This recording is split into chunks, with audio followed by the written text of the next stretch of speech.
Salut à toutes et à tous et bienvenue dans la nouvelle vidéo signée C-Aim dans la rubrique jeux vidéo. Et aujourd'hui nous allons parler d'une catégorie de jeux qui est de moins en moins mise en vente sur le marché, qui prend de moins en moins d'ampleur parce que c'est des jeux qui commencent à très mal vieillir et sont un risque à prendre pour les développeurs vis-à-vis que ce sont des adaptations. Et aujourd'hui on va parler de ça. Spider-Man 1, alors moi sur support PS2, mais bon comme je vous l'ai dit ça fait belle lurette que j'ai plus ma console, mais je me rappelle encore globalement de ce que contenait le jeu. Et pour m'aider, j'ai ceci, l'édition collector double DVD donc de la trilogie Spider-Man sous Sam Raimi, donc là j'ai le premier, alors je me permets de vous montrer un petit peu rapidement ce que ça donne, voilà. Et donc parmi les doubles DVD, j'en ai un donc qui propose naturellement le film, et j'en ai un autre qui parle du jeu Activision, donc dérivé du film, exactement. Euh, je vais pouvoir vous en parler avec des extraits du jeu, en plus de quelques conseils et astuces qui sont donc dans le DVD, que je vais vous montrer très rapidement. Et avant de lancer juste la vidéo et de ne pas vous embêter plus longtemps, je voudrais juste vous proposer un autre exemple de film qui est adapté en jeu vidéo et auquel moi franchement je m'aurais attendu à tout sauf à ça. C'est par rapport au film Les Schtroumpfs. J'y reviendrai un peu plus tard dans une autre vidéo ciné belge, ça j'en reparlerai. Donc qui est l'adaptation des Schtroumpfs en 3D. Hein. On a vu les Schtroumpfs en images de synthèse. Pour ceux qui ne savent pas de quoi je parle, vous pouvez vous renseigner sur internet. J'en parlerai dans ma critique ciné belge. Euh, pour moi, un jeu tiré d'un film, je m'attends à quelque chose généralement d'aventure, d'arcade. En l'occurrence, pour les Schtroumpfs, je m'attendais à éventuellement euh, prendre pour avatar n'importe quel des 6 Schtroumpfs proposés dans le film, 6 ou 5 même, je sais plus trop. Genre le grand Schtroumpf, le Schtroumpf grognon, le Schtroumpf maladroit, tout ça. Et genre par exemple, à découvrir un peu un jeu de plateforme, d'aventure, genre traverser le monde, la forêt enchantée des Schtroumpfs, puis traverser le continuum espace-temps qui lie le monde des Schtroumpfs à celui des humains, découvrir New York, traverser les rues, rentrer dans des grands magasins, enfin, faire un jeu de plateforme super original, quoi, parce qu'il y avait franchement de la matière. Au lieu de ça, on nous a proposé quoi? Un jeu de danse. Non, je rigole pas, vous pouvez vous renseigner, le seul jeu vidéo adapté du film des Schtroumpfs, c'est un jeu de danse qui se fait ou sur Wii ou sur Kinect Xbox. Je ne sais plus exactement. Alors, autant vous dire que ben, c'est de la merde. Enfin, moi je m'attendais à tout sauf à ça. Et ensuite, la maniabilité à suivre les mouvements des personnages vis-à-vis du film, hormis Gargamel pour ses séances de danse à lui, ben elles sont pas super fluides, super pratiques et on épouse assez mal les mouvements des personnages, quoi. On s'attend donc à tout sauf un Just Dance, donc je ne vous le conseille pas. En revanche, le film est franchement bien, mais ça j'y reviendrai. Allez, je vous embête pas plus et on passe tout de suite aux extraits vidéo du jeu vidéo Spider-Man 1 sur PS2. Alors oui, juste petite parenthèse, le DVD est lancé, on va y passer tout de suite, mais je voulais juste rajouter quelque chose le temps que ça charge, que je ferai une dernière petite parenthèse au sujet de Spider-Man pour le traiter globalement. J'avais un concept qui s'appelait ZAP, Z-A-P, ça correspondait à Zoom, analyse pratique, qui était un concept que je voulais mettre depuis un moment pour ce qui était de la rubrique cinéma, qui était je parle d'un film, je le présente rapidement, j'analyse ce qui ne me convient pas par rapport à ce qui est proposé au public, et pratique, je vous laissais faire des échanges avec moi au sujet de ce que j'ai dit sur le film, ce que vous en pensez, et on discutait par commentaire sur YouTube. Voilà, ça c'était juste une petite mise au point. Allez, on passe tout de suite à la vidéo. Spider-Man, conseil et astuces pour les 3 premiers niveaux.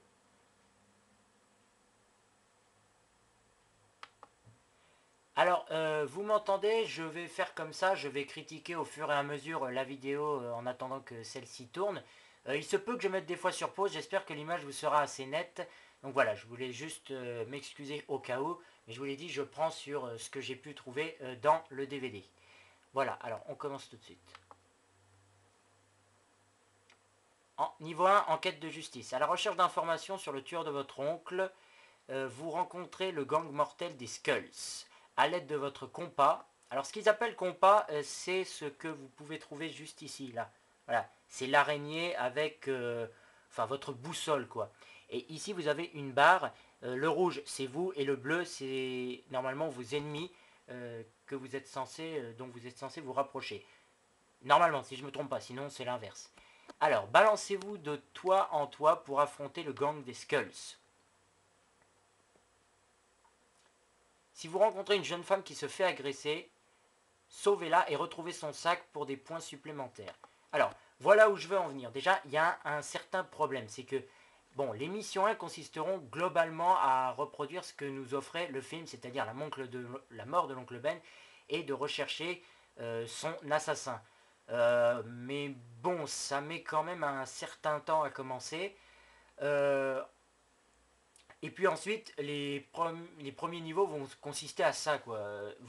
C'est un problème récurrent que vous pouvez même retrouver dans le Spider-Man 3. J'y reviendrai après quand on aura fini avec les extraits vidéo du jeu. C'est que vous allez être réduit à faire des courses ou de simples combats, alors que on pourrait passer directement à l'intrigue même du film, quoi, qui reproduit le film. Vous allez vous balader de toit en toit, visiter New York en vous balançant de toile, euh, aller chercher le sac à main d'un tel, péter la gueule à lui. Enfin voilà, l'intrigue est molle, quoi. Je veux dire, vous faites ça alors que dans le film ça prend 10 secondes, genre le temps d'une course poursuite par une voiture, vous vous balancez de toile en toile, d'accord, et ensuite vous arrivez à l'entrepôt. Bon, je fais tourner la vidéo. Sur d'autres toits, donc vous voyez, vous allez vous balancer de toile en toile, combattez d'autres voyous à l'aide de vos coups de pied, coups de poing et vos coups de toile. Bon, c'est une phase d'exploration, hein. Utilisez votre dôme toile lorsqu'il y a trop d'assaillants. Alors ça, c'est une attaque, on va dire, récurrente, à prendre souvent avec vous. Mais le problème, c'est que ça va vous faire bouffer énormément de toiles d'araignée, donc, et vous allez devoir souvent recharger vos batteries. Ça c'est chiant parce que généralement les items pour regagner de la vie ou des toiles sont très peu nombreux. Ça c'est vraiment un gros point négatif. Et ensuite, je veux dire, il n'y en a pas tout le temps, elles réapparaissent pas. Et ça va être un problème récurrent, quoi. Trouvez des icônes d'araignées d'or afin d'augmenter vos aptitudes d'araignée déjà puissantes. Capturez ensuite, interrogez un des membres du gang afin de connaître l'identité de Spike, le tueur de votre oncle. Voilà, et dirigez-vous vers l'araignée bleue pour passer à la suite. Voilà, alors avant de passer à la suite, vous voyez, hein, c'est franchement une phase plutôt d'exploration. Bon, vous me direz, c'est les premiers niveaux, c'est pour évaluer les capacités de la console.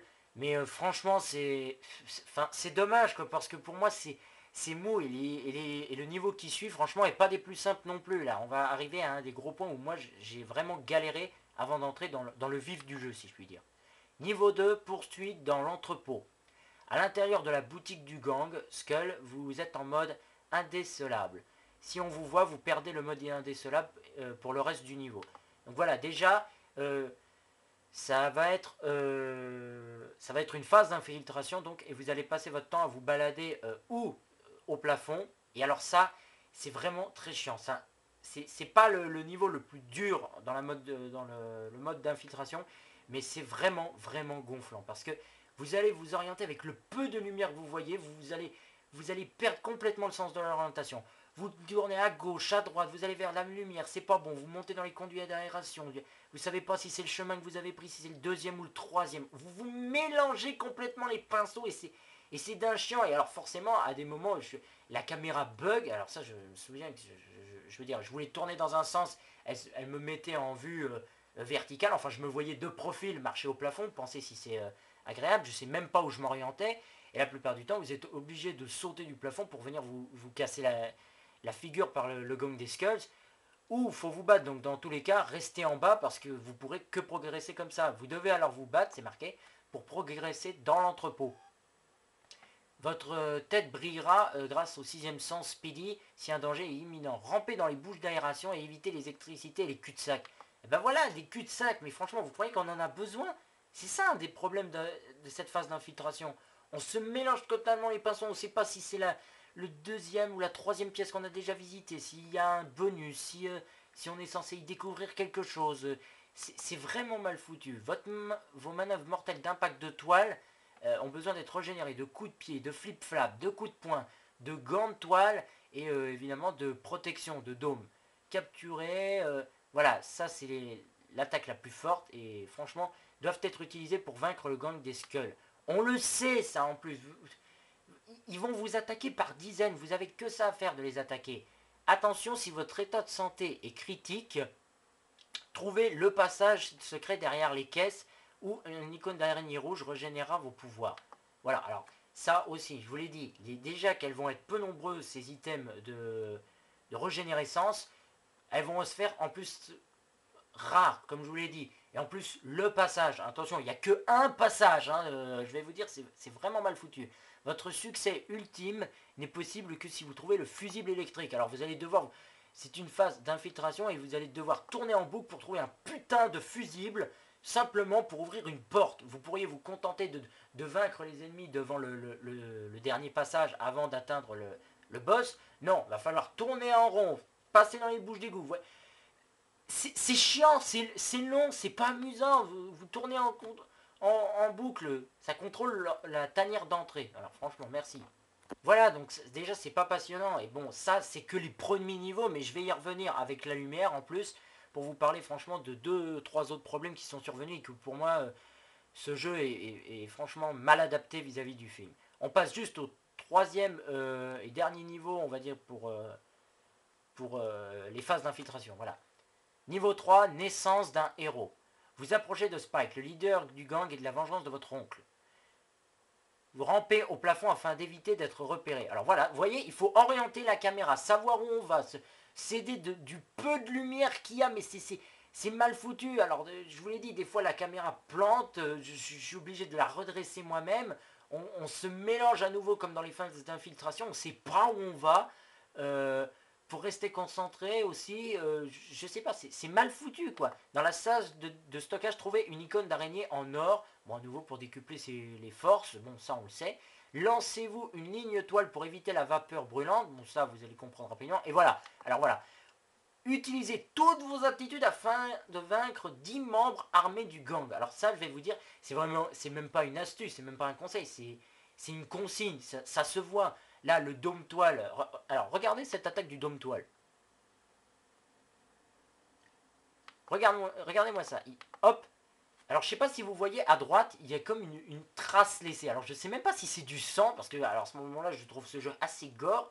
Moi, je crois pas, parce qu'elle y était déjà tout à l'heure, mais comme c'est pas moi qui joue, je vous l'ai dit, j'ai extrait vidéo de ce DVD bonus. Mais déjà, c'est assez gore. Ensuite, là, je me rappelle qu'il faut, vous allez essayer des fois de vous protéger en essayant de regagner de la vie, de trouver des trucs pour éviter d'affronter les gangs les uns après les autres.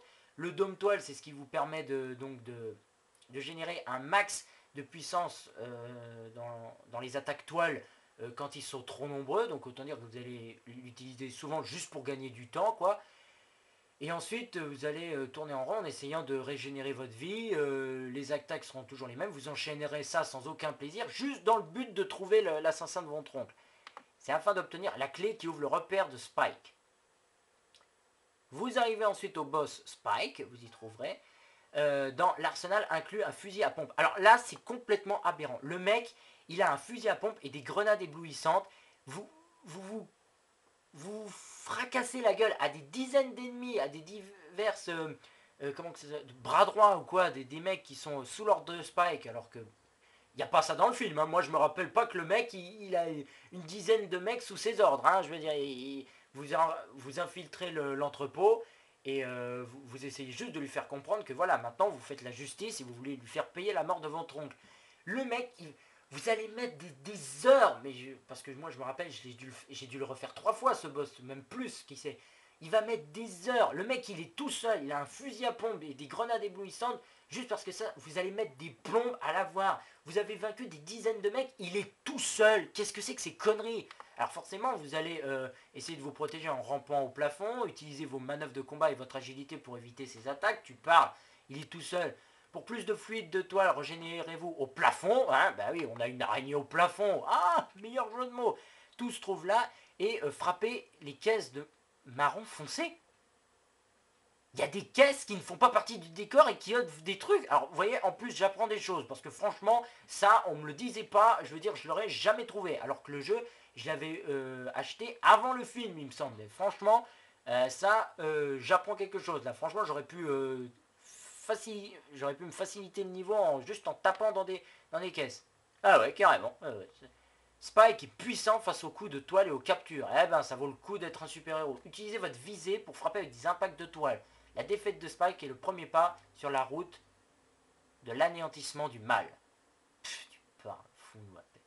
Vous avez battu Spike, maintenant vous maîtrisez vos pouvoirs. Oh là! Hop, je m'arrête rapidement, vous êtes devenu Spider-Man. Regardez ce méchant. Là, on va arriver à un problème donc récurrent. C'est que vous allez alterner des phases, donc on va dire encore une fois de découverte dans toute la ville de New York. Et vous allez ensuite alterner avec des super vilains. J'y reviens tout de suite, je fais une pause. Hop, hop, hop, hop, hop. Retour dans ma chambre avec un peu plus de lumière. Bon, donc comme je voulais revenir juste la seconde précédente, vous allez alterner donc à nouveau des phases de mission genre va récupérer le sac de la vieille, elle te donnera des points, va battre l'autre voleur complètement débutant et tout, qui a volé je sais pas pourquoi. Et vous allez alterner des phases de super vilain. Alors, j'ai envie de dire déjà, merci pour le suspense, hein. Merci. Pardon, excusez-moi.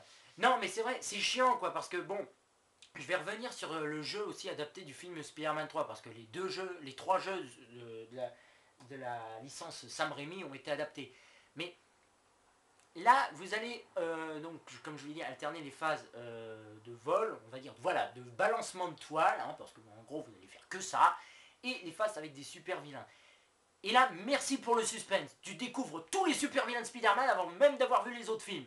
Franchement, c'est super sympa. Vous allez battre le vautour, le choqueur, le scorpion. Merci. Alors, je voudrais aussi revenir, tant que j'y suis, sur le scorpion, parce que j'ai envie de traiter cette vidéo rapidement, pour ensuite poursuivre les autres. Le scorpion, on est tous d'accord, pour nous, que ce soit des comics, des dessins animés ou des films, le scorpion, c'est un mec en armure verte avec une queue et donc éventuellement une cagoule avec des verres jaunes, quoi. Ici, le mec, on sait pas, il est violacé, il a un casque à la Magneto des X-Men, on sait pas.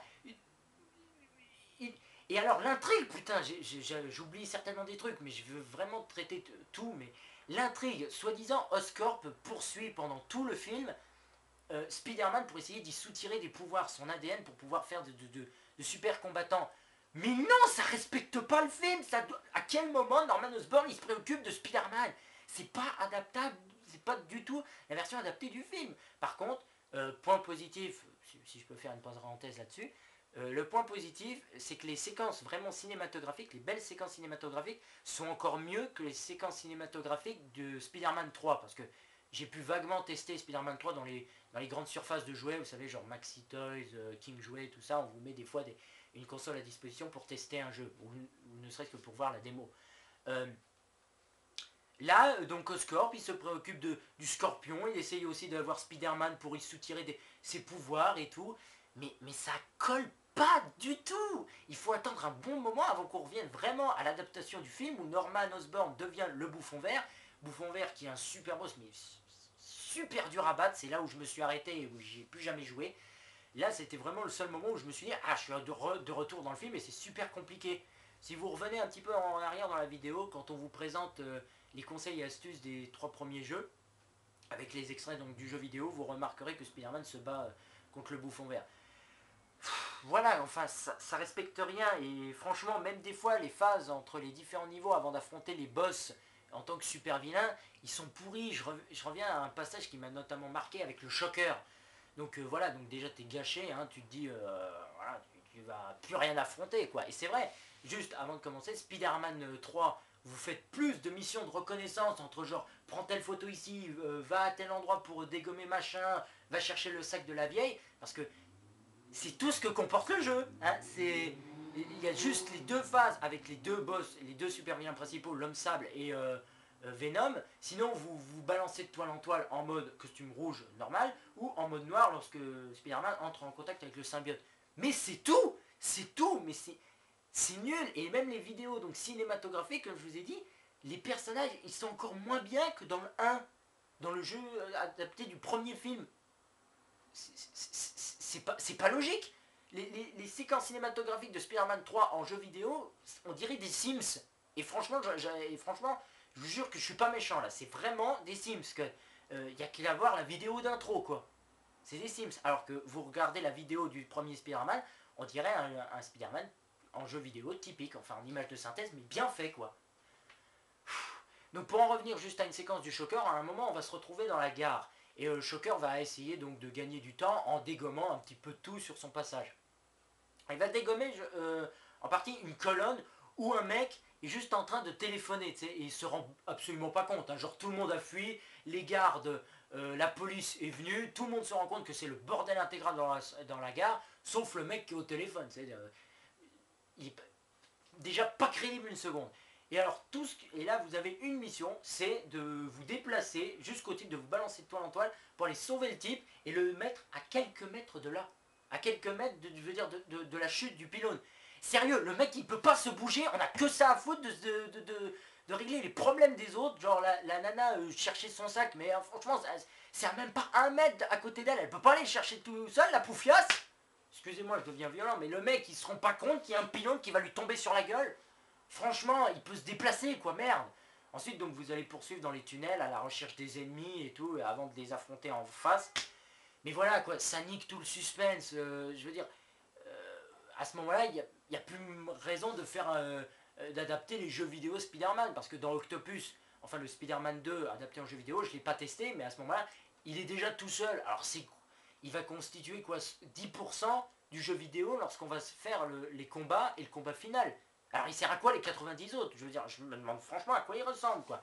C'est vraiment saoulant quoi. Voilà, et donc ça c'était ma critique sur le jeu vidéo Spider-Man 1. Alors même si graphiquement il est très beau, il est même presque aussi beau que le numéro 3 qui est adapté aussi en jeu vidéo, vu quand même que même si l'intrigue est un peu part en couille vis-à-vis de l'histoire originale, on revient de temps à autre avec respect comme avec des personnages comme Mary Jane Wilson à sauver, ou Norman Osborn dans les entreprises Oscorp. Les graphiques sont beaux, les attaques sont assez sympas, il faut bien que je dise quand même d'autres trucs positifs. La découverte des méchants, alors même si ça te nique le suspense, au moins ça te permet d'évaluer les capacités de la console. Les séquences cinématographiques sont bien foutues, donc voilà, moi, s'il y avait une note à lui mettre sur 20, et allez, franchement je vais être généreux, au début je voulais vraiment lui mettre 11, je vais monter jusqu'à 13, voilà, 13 sur 20, alors peut-être que c'est pas beaucoup, mais franchement je vais vous dire, si j'avais tenu qu'à ça, enfin enfin je veux dire, à ce que j'ai dit précédemment dans la vidéo, j'aurais mis peut-être même pas la moyenne, genre 9,5, mais franchement là c'est parce que je suis généreux et que Spider-Man est un héros qui me laisse pas vraiment indifférent. Maintenant, je voudrais juste rajouter une petite chose, quoique je pense que la vidéo sera déjà assez longue. Donc ce que je vous propose, c'est de se retrouver dans une vidéo, dans la deuxième partie de cette vidéo, où je vais critiquer juste 2 autres trucs vis-à-vis des adaptations de Spider-Man, dont un fameux zap, comme je vous ai dit, donc zoom analyse pratique, de The Amazing Spider-Man. Je vous mets en garde pour éviter les spoils, j'ai pas vu le film. Enfin, je risque peut-être de spoiler parce que moi je me suis contenté que de la bande-annonce, de certains extraits. Mais bon, quitte à ne pas gaspiller mon argent, je pense que j'ai bien fait de ne pas aller voir le film parce que d'après ce que j'ai entendu, même de certaines critiques dont Anthony du Cinératé, que je salue encore une fois, ce film, à mon avis, j'ai rien perdu. Au contraire, j'ai pas gaspillé mon argent, mais ça, je vais y revenir donc dans la seconde partie de cette vidéo. Voilà, merci et à tout de suite.